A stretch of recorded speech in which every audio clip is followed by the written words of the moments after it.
Pues muy buenas tardes a todos. Eh, Primero, pues le doy gracias a Dios por la oportunidad de estar con ustedes y también a José Luis y su familia por la invitación y el apoyo que siempre me dan a la misión y la amistad que nos une de hace ya un tiempo largo. No hemos escogido un tema, pero el Espíritu Santo siempre conoce nuestras necesidades, así que lo dejamos a Él. Y voy a comenzar con una lectura de la palabra de Dios y les voy a leer a ustedes de la primera epístola a los tesalonicenses, en el capítulo 4 desde el versículo 1, y dice: recomendaciones, santidad de vida y caridad. Por lo demás, hermanos, os rogamos y os exhortamos en el Señor Jesús, a que a partir de lo que aprendisteis de nosotros sobre cómo comportaros y agradar a Dios, así lo hagáis, y que continuéis progresando.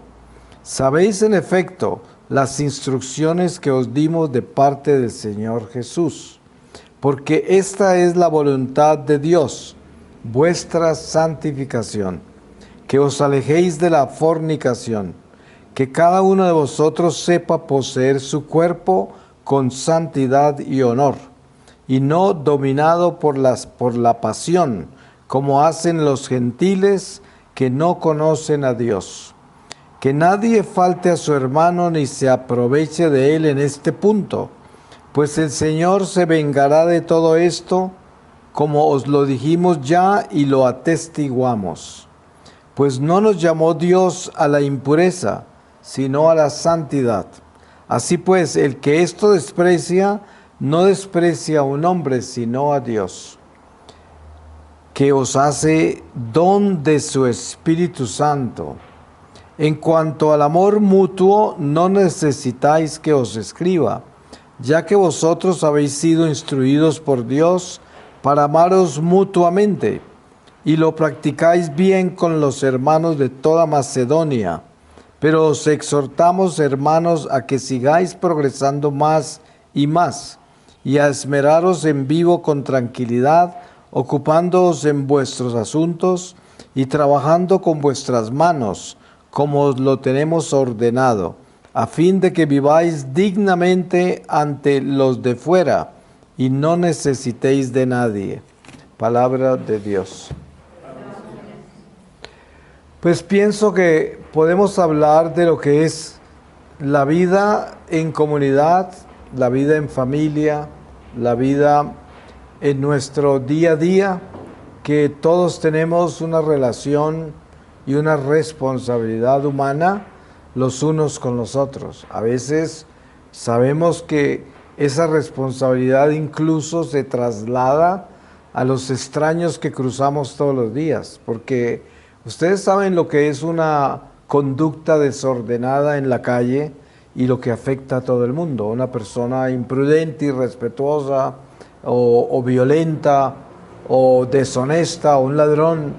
Hay tantas cosas que pues no están en armonía y que afectan a todos. Y por lo tanto todos somos llamados a vivir este amor mutuo.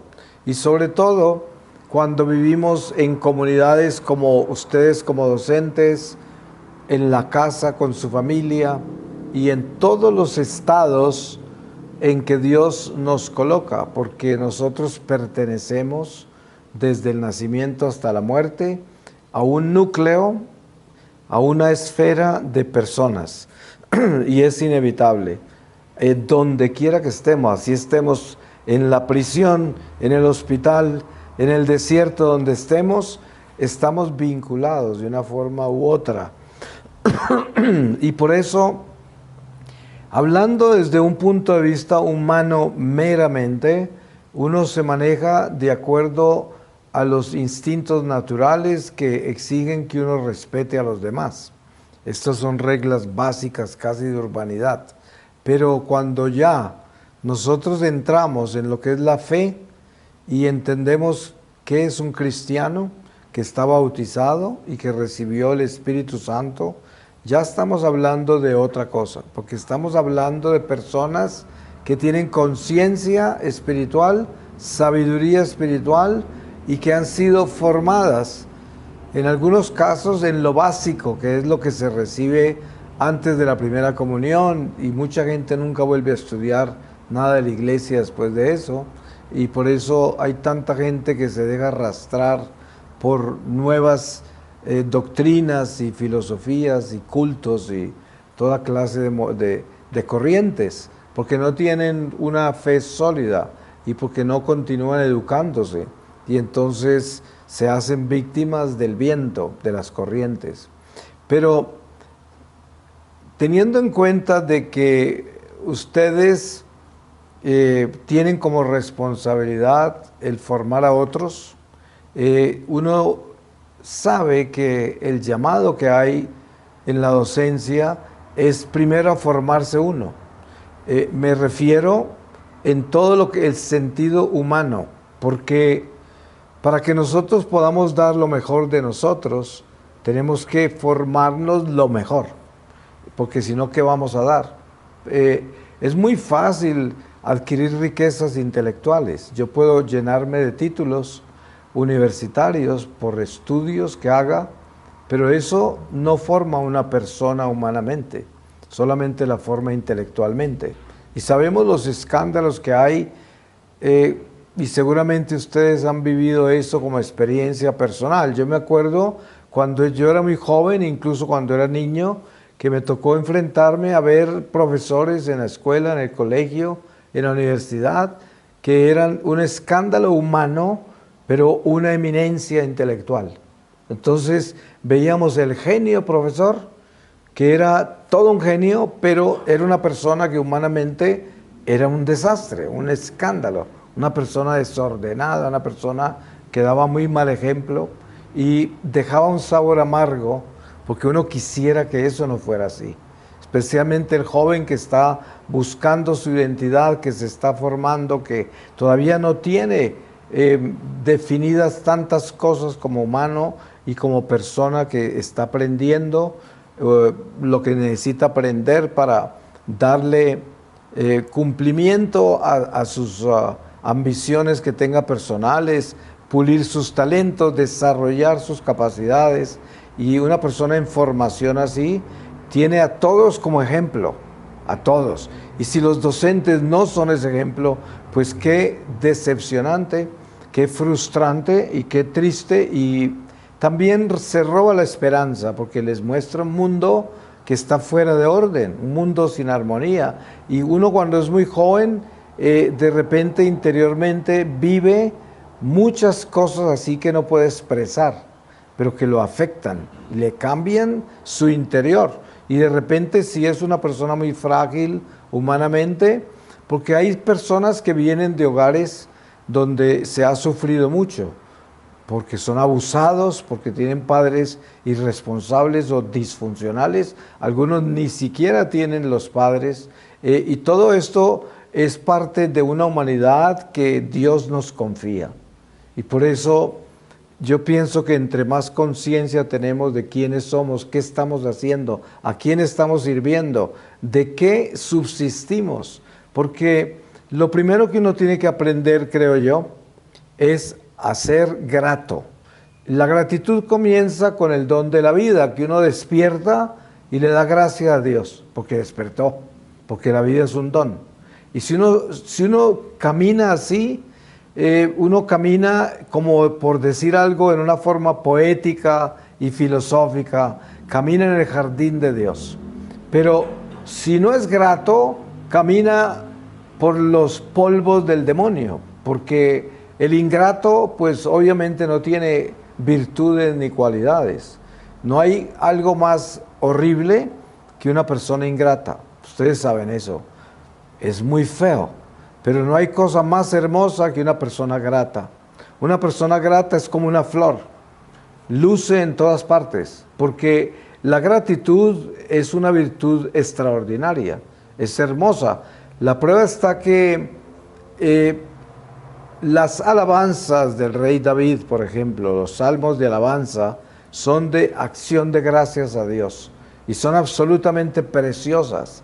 Hasta el rey baila con sus alabanzas a Dios. Está glorificando a Dios y dándole gracias por todo, por todo, por todo, por respirar, por la creación, por las criaturas, por la salud, por la comida, por los amigos, por los enemigos, por todo.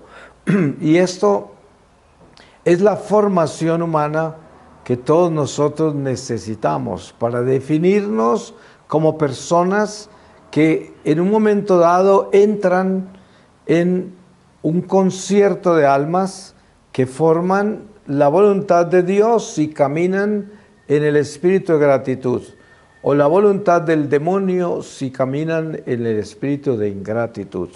Ustedes saben que nuestras sociedades, hoy especialmente, y sobre todo en Latinoamérica, están formadas por gente que es grata y es buena y es honesta y es trabajadora, y otro grupo de gente ingrata, resentida, que quiere vivir de los demás, que vive la mentira de muchas ideologías y que es un peso para nosotros y que desafortunadamente hoy en Latinoamérica es mayoría, abundancia de un poco de gente resentida que son zánganos y que en algunos casos reciben hasta sueldo por ser zánganos, por no hacer nada, porque es parte de una política corrupta, mala, y sabemos que esto es una descomposición social que viene de la ingratitud, que es el resentimiento contra los que tienen, el resentimiento contra los que trabajan honestamente. Entonces se establece el crimen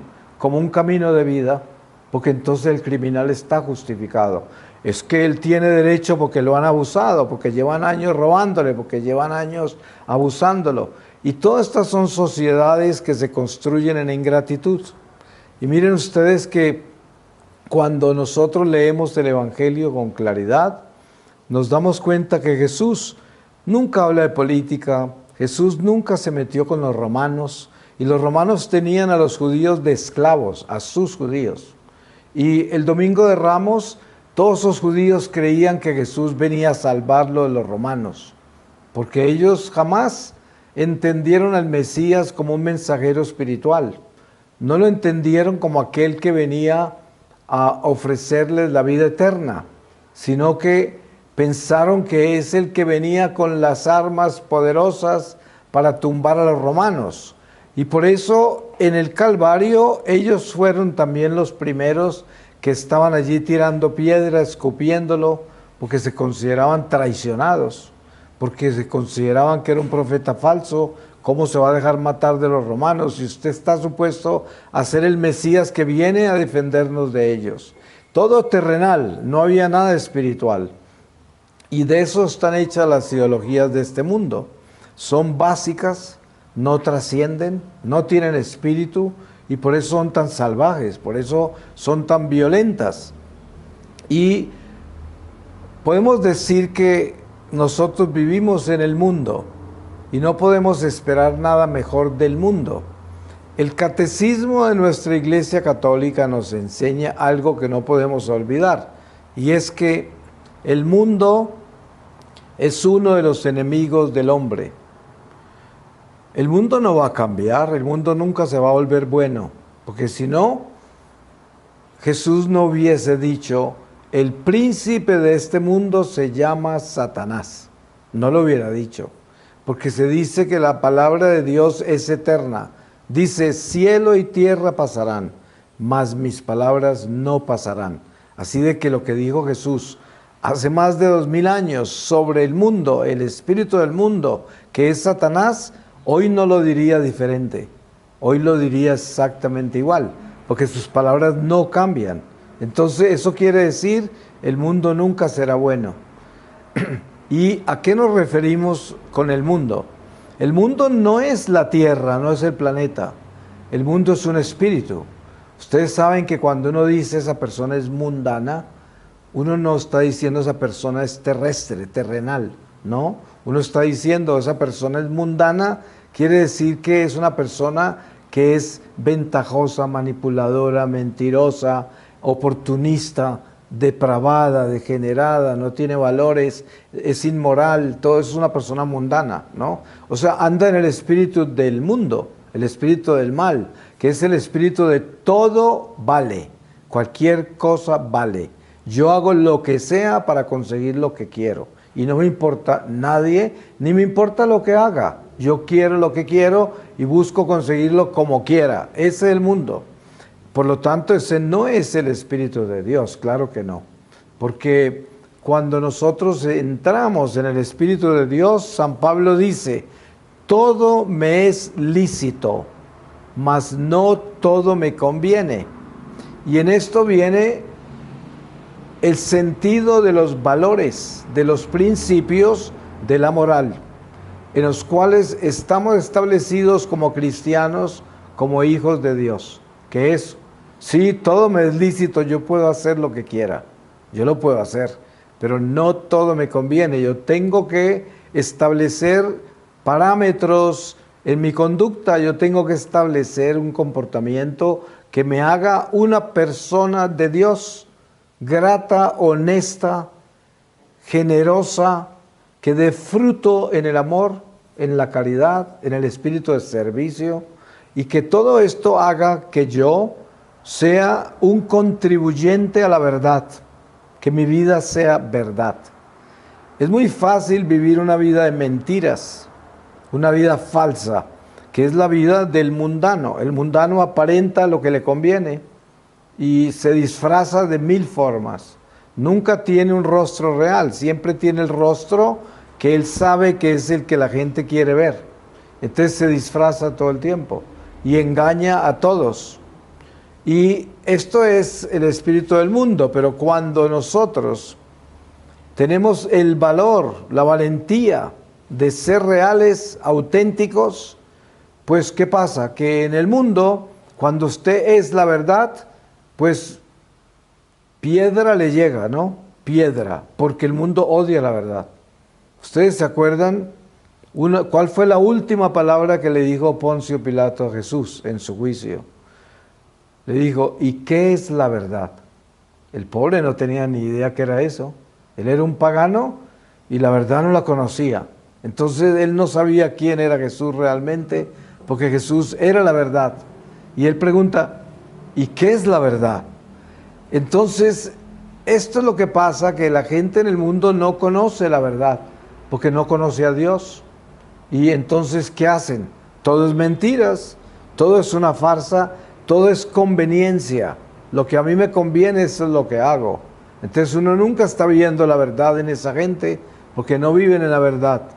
Y yo pienso que todos nosotros podemos dar testimonio de lo que es vivir en la mentira, porque seguramente que en la escuela de la vida, cada uno de nosotros hemos dado pasos en falso en algún momento y hemos mentido, hemos engañado, hemos decepcionado, hemos frustrado a otros, hemos dado una imagen que nos convenía sin ser real, porque a todos nos pasa y tenemos que pasar por eso.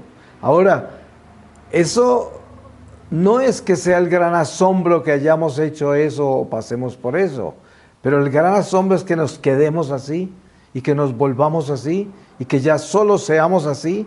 Eso es una tragedia, porque esa es la destrucción del alma, es la perdición del hombre, la posibilidad de que esa persona incluso se condene al final de esta vida, es una tragedia. Entonces, para que nosotros entendamos que lo que el Espíritu de Dios quiere de nosotros es que tengamos conciencia de que a medida que vamos viviendo, vamos cambiando para bien. Por ejemplo, si usted da un alto en el camino en este momento y se mira con los ojos de su conciencia y es tan valiente que se atreve a mirar quién es usted en este momento, entonces mire un año atrás y piense, ¿será que yo soy mejor hoy que hace un año? ¿Será que tengo más paciencia, más compasión, más tolerancia, más caridad? ¿Será que yo soy mejor? Porque si usted no es mejor que hace un año, usted no está caminando hacia adelante, usted no va para ningún lado, usted está atascado y está en peligro espiritual. Tal vez humano no, tal vez terrenal no, porque de pronto le conviene estar así, porque no se mete en problemas, trata de evitar esto, vive en lo que es políticamente correcto y usted lleva la corriente, va con la corriente, para no dañar nada de las cosas temporales, pero espiritualmente está atrofiado. Donde se muera así, queda en un estado primario, y morir así y quedar en un estado de esos, si se salva, pues queda en un estado terrible de purgatorio, que le toca formarse en el mundo espiritual, en lo que debía haber hecho en el mundo material. Por eso se habla del sufrimiento del purgatorio, porque es como repetir la escuela. Eso es lo que es. Es como cuando uno pierde un año en la escuela y le toca repetir ese año. Vuelven las mismas clases, vuelve todo igual.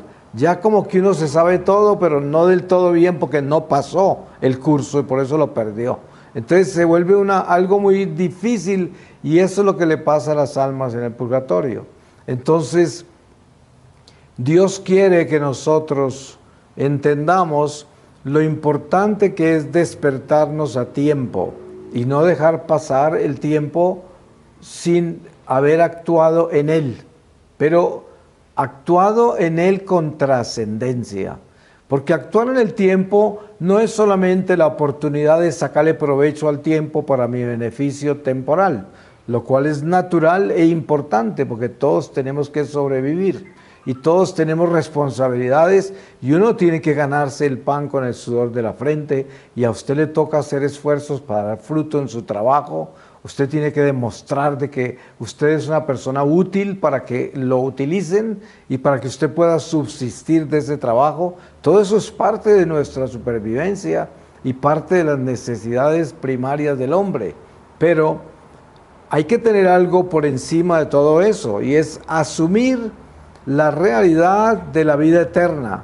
Porque obviamente yo le estoy hablando a gente bautizada, que tenemos en nosotros el conocimiento de Dios, infuso por el bautismo. Quizás no todos hayan abierto la puerta para conocer más de Dios, para enterarse más de los misterios de Dios, pero sí tiene adentro infusa esa gracia. Es como decir, yo llevo un apellido y quizás no lo vivo con dignidad, pero ¿quién me va a quitar ese apellido si ese apellido me dio la vida, ¿no?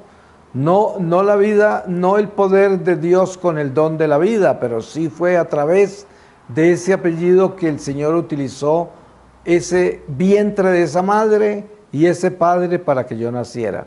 Entonces llevo esa marca y no la puedo sacar de mi piel, pero depende de mí. Si yo le doy dignidad a eso, depende de mí. De pronto yo no le doy dignidad a mis ancestros, a mis progenitores. Pero miren que eso se traslada al espíritu y entonces llegamos a Dios. De repente yo estoy acá y yo nunca he pensado en darle gracias a Dios por mi vida. Y cuando yo despierto por la mañana yo nunca me acuerdo de quién fue el que me creó, ni me importa. A eso hay que nacer, a eso hay que despertarse, a eso hay que crecer. Por eso la gratitud es una virtud que el hombre tiene que abrirle la puerta. Yo tengo que abrirle la puerta para ser generoso, para ser sincero. Y para esas cosas uno necesita ser valiente. Los cobardes no hacen nada para beneficio de nadie, ni siquiera para sí mismos. El infierno está lleno de cobardes.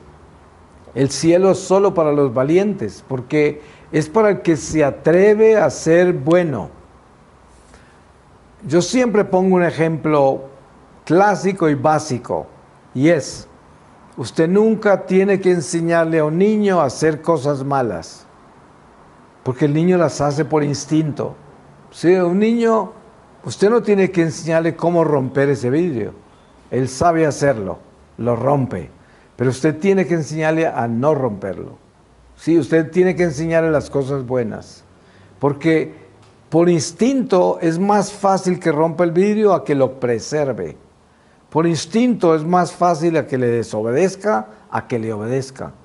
Y eso somos nosotros. Y por eso, cuando ya usted es un adulto y ya ha pasado por las reglas básicas humanas de su urbanidad y de su vida personal, Tiene que entrar ya en la responsabilidad de su conciencia y decir, esto no lo debo hacer, esto lo puedo hacer, y yo me ordeno, y yo le pongo riendas a mi naturaleza rebelde y animal, y comienzo a elevarme para que el Espíritu sea el que gobierne mi vida y no mi animal, no mis instintos, no mis sentidos ni mi razón, sino mi espíritu. Para llegar allá necesitamos una gracia, porque se necesita un don de Dios para que yo me atreva a elevarme por encima de esta naturaleza rebelde y pueda tener el espíritu como el jinete de mi animal, de mi humanidad, el jinete de mi rebeldía, que le ponga riendas a todo lo salvaje que hay en mí. Cada uno de nosotros sabemos que podemos testificar que tenemos conciencia de que en nosotros hay una naturaleza rebelde y salvaje, que si no le ponemos riendas se desboca. ¿Y cuántas veces no lo ha hecho? Se desboca y atropella. Y se atropella a sí mismo y atropella al que se le viene en gana, en el momento que sea, a veces hasta espontáneamente, sin necesidad de pensarlo, por instinto, por reacción, por emoción, por pasión. Pero el secreto de una vida que tenga sentido en Dios es tomar decisiones buenas. Las decisiones buenas, ¿cuáles son? Voy a cambiar, voy a dejar mis vicios, mis defectos, mis malas tendencias, voy a corregirme. Ese es el camino del bien. Voy a buscar el bien en todo lo que pienso, lo que hago y lo que siento, y en lo que deseo. Voy a buscar el bien. Estas son decisiones que cada uno tenemos que tomar. Hay un santo que dice, Dios que te creó sin ti, no te puede salvar sin ti. Y esto es algo que sabemos, es una regla. Dios no nos pidió permiso para crearnos. Él nos creó por amor, pero sin que nosotros interviniéramos. Nosotros nacimos y ya. Pero una vez nacidos y una vez conscientes, Dios dice, mira, este es el camino. Si sigues por ahí, aquí es donde llegas. Si no sigues por ahí, aquí es donde caes. Ya depende de mí. Así que Él me creó, pero yo tengo que buscar mi salvación. Y Él me muestra por dónde. Pero me da la libertad. Y esa libertad actúa a mi favor o en contra mía. Es lo que se conoce como el libre albedrío. Dios te deja libre, pero te muestra el camino, o los caminos te los muestra. Y cada uno de nosotros lo conocemos bien. Pero hoy, ¿qué es lo que estamos haciendo? Es importante, primero, darnos cuenta de que no podemos en ningún momento pensar que tenemos tiempo, porque no lo tenemos. Si somos verdaderamente responsables a nuestra conciencia, nos vamos a dar cuenta que ninguno de nosotros puede levantar la mano aquí en este lugar y decir, yo estoy seguro que mañana voy a tener vida. ¿Quién puede hacer eso? A lo mejor si usted se entorpece, lo hace, porque uno no sabe si se va a levantar con vida. Es más, ninguno de nosotros podemos asegurar que vamos a llegar a las 6 de la tarde de hoy. Yo no lo aseguraría, ¿usted lo aseguraría? Si hemos visto gente morir en todas las formas. Y lo menos que pasa es que le cae una teja en la cabeza donde esté sentado. Usted no necesita ir a exponerse a que lo arrolle un camión, no. A usted le puede caer una teja en la cabeza ahí donde está. Puede un temblor de tierra y se cae todo esto encima de nosotros, así, sin que usted tenga tiempo de hacer nada. Por eso, qué importante que es entender que la vida nuestra es muy frágil, demasiado vulnerable, y de que esto es temporal. Yo no sé cuántos de ustedes han estado en un funeral y de una persona que conocían, y sobre todo una persona que ustedes quieren, que amaban. Esa es una campana extraordinariamente importante, que es la campana que va diciendo con su repique, tú eres el próximo, tú eres el próximo. Eso es lo que enseña un funeral. La gente que está en el funeral mirando ese ataúd de alguien que conocen, oyen esa voz por dentro y pensar que un día yo estaré en ese ataúd también. Y aquí van a estar mirándome y hablando de mí. Y pensar que tanta gente que está en ese funeral no se acuerdan que también se van a morir. No se acuerdan que van a estar también en ese ataúd. Y esta es la ignorancia por la que vive mucha gente y por eso no están preparados para la muerte. Y la muerte los sorprende por sorpresa y quedan en estados lamentables espirituales. Lamentables. Si nosotros supiéramos lo que sufren las almas que murieron sin prepararse, todos los días nos prepararíamos, porque es muy fácil dejar pasar su vida y el día a día, ahí voy a trabajar y ahí voy a comer y ahí voy a acostarme y ahí voy a divertirme y ahí voy a hacer lo que hago todos los días. Muy fácil entrar en esa rutina y considerar que todo anda en la rutina que debe, pero uno no puede olvidarse que tiene alma, alma tiene. Sí, cuando usted mire a la gente, yo los miro a ustedes desde acá y los estoy viendo a todos desde acá. Pero algo no puedo olvidarme de ustedes y es que ustedes tienen alma, cada uno. Y que esa alma no se entierra. Cuando usted entierra este cadáver, el alma no, el alma sigue viviendo, para bien o para mal. Entonces, si tenemos conciencia de la trascendencia nuestra de esta vida a la otra, entonces tenemos más caridad, tenemos más conciencia, porque yo sé que su alma a mí me importa, porque a mí me importa que su alma se despierte a la conciencia de la vida eterna, para que se prepare, porque es que la mayoría de las almas que hay en este mundo no tienen conciencia de vida eterna y por lo tanto mueren sin prepararse y no pueden salir de acá. Y hay muchos que se hunden al abismo, cosas que son inconcebibles para mucha gente, de que existe el infierno o que existe el diablo o que existe el pecado. Hay gente que ni siquiera eso lo tienen claro. Pero confiando y teniendo en cuenta que ustedes lo tienen claro, entonces podríamos decir, lo que estamos haciendo acá nosotros en este momento es concientizándonos, despertándonos, preparándonos para mejorar nuestra vida, mejorar nuestra alma, porque esta naturaleza básica animal desaparecerá, la enterraremos, pero el alma continuará, y esa alma que es eso que tiene usted adentro. Yo siempre le digo a la gente, mírense en ustedes quién vive dentro de usted. A ver, ¿quién está ahí? ¿Es una persona llena de resentimientos, de dudas, de miedos, de pasiones desordenadas?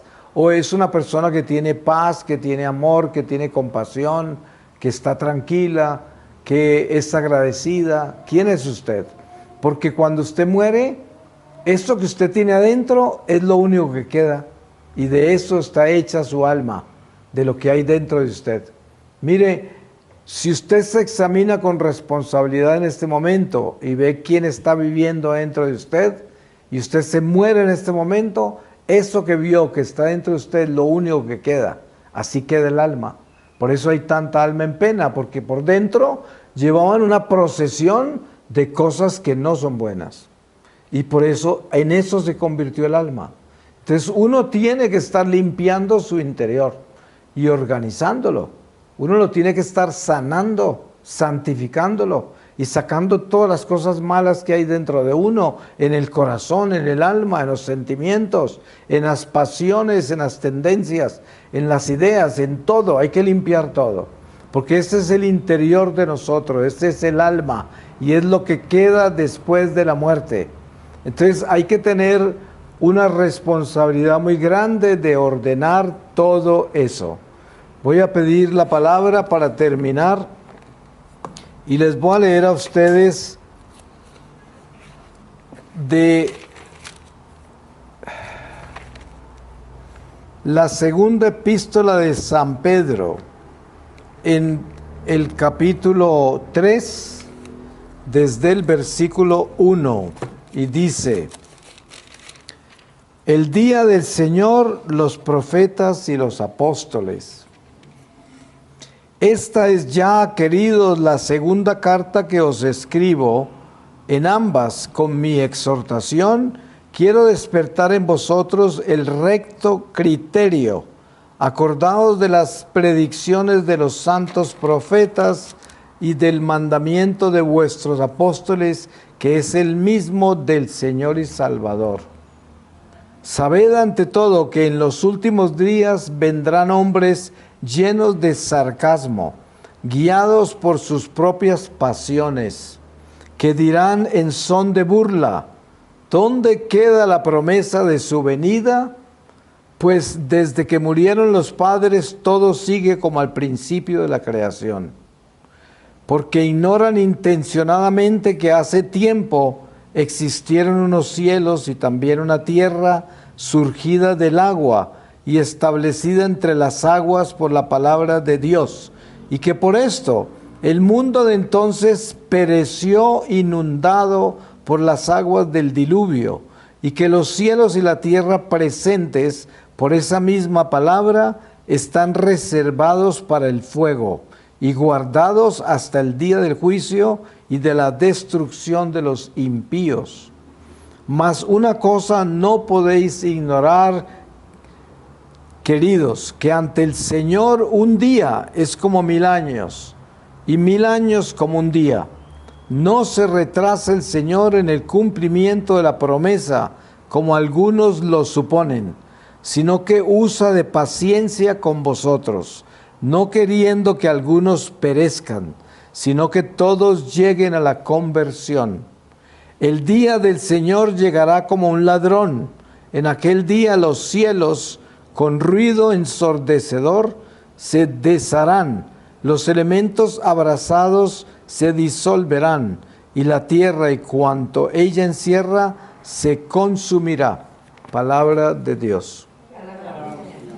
Pues le damos gracias a Dios y lo bendecimos porque Él es bueno y misericordioso.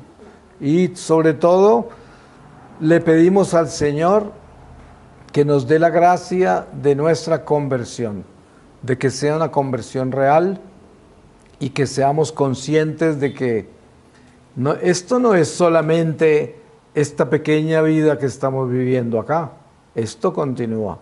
Y dependiendo de cómo estamos dando estos pasos, es como vamos a dar los pasos después del ataúd, después de ese entierro. Y hay que tener eso bien claro, porque eso viene ya para cada uno de nosotros. Amén.